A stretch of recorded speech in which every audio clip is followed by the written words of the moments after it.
Time now for Reporters Roundtable to put the headlines in perspective. Bud and Ross both still with us. Ross, will start with you as well, too. Everyone last week talking about President Trump and his argument fight with the NFL players. Snoop Dogg even retweeted Dale Hansen here, his Unplugged segment on Channel 8. You know, Trump's position really seemed to be a political play for primary voters. Was it successful? Well, I think it's a pretty good wedge for the president. You know, it knocks the Republicans over to one side, it knocks everybody else over to the other side. It's a continuation of what he's been doing, and I think it probably plays pretty strongly to his base. You know, it was very Nixonian. It was are you with me, or are you for the public disorder of these mobs? You know, he portrays it that way.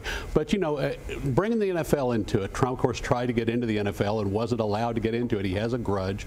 And, you know, the Dallas Cowboys are pretty popular, too. It was the Cowboys who were able to open up free housing, fair housing in Dallas because, you know, back in the early 60s, the African-American players couldn't even live in North Dallas by the practice field. And, you know, Ross, Bud and I were just talking before we went on here about what happened in Alabama and how that plays into all this. The U.S. Senate candidate down there in Alabama, supported by President Trump, he lost the election. Does that send a message at all to Texas primary voters, to the GOP in this state?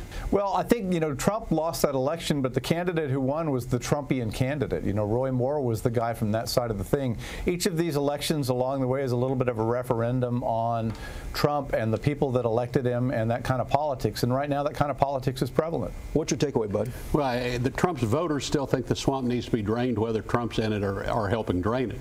They probably have their eyes on some congressional seats. Kevin Brady's been talked about, chairman of Ways and Means. Now to Hurricane Harvey, picking up the conversation we had earlier, Ross. Houston is asking Governor Abbott to tap the state's rainy day fund. The mayor down there, former state rep Sylvester Turner, doesn't want to raise property taxes 9 or 10% for cleanup. That's led to a lot of tension between Houston and Austin. What's Abbott's hesitation on tapping the rainy day fund, and how's this going to play out? Well, I think they're going to tap the rainy day fund. They're just going to do it later. What the governor and others have said is the state can spend from the last months of its budget, just move that spending up a little bit, and we'll pay it back later from the rainy day fund. There's no need for a special session right now. No need to come in at the moment. But in January of 2019, they'll use the rainy day fund. Sylvester Turner knows his way around the budget. He was vice chairman of the House Appropriations Committee before he was mayor. I think the governor's probably right on this one, and they'll figure out how to pay for it. They can move the money around without tapping the rainy day fund, but the other big trick is to avoid a special session, particularly before the primary, where who knows what would come up. And that's what Sylvester Turner asked for that special session.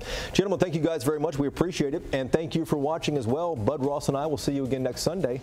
Hope you have a good week.